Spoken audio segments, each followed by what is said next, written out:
राधे राधे सभी YouTube family को हमारी तरफ से राधे राधे। आज हम तीनों बहनें बहुत प्यारा सा शिव जी का विवाह गीत लाई हूँ। ललनवा गीत है। आप लोग जैसा भी लगेगा कमेंट में ज़रूर बताना।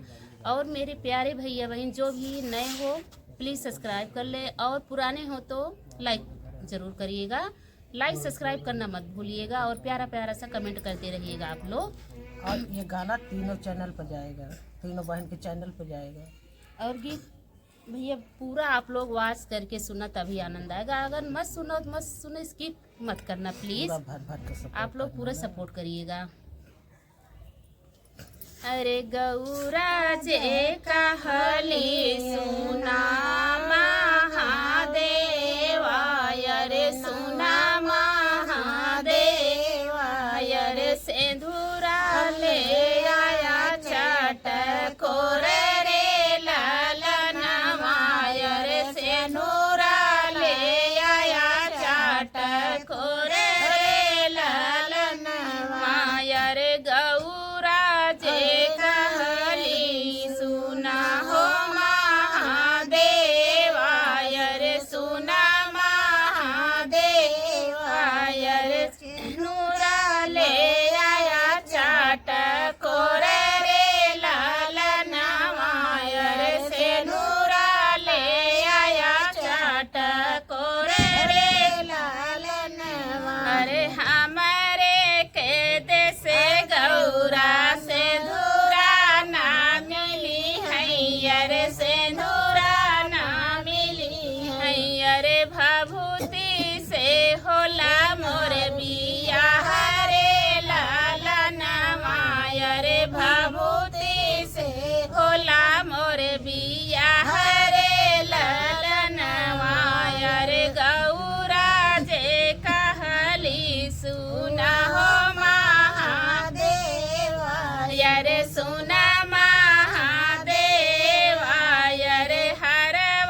इतना जवाना है शंकर जी से भैया प्रार्थना की ई लाया वो लाया लेकिन कुछ ना ना लिया लेके और आए। अपने पूरा बता लियन भैया।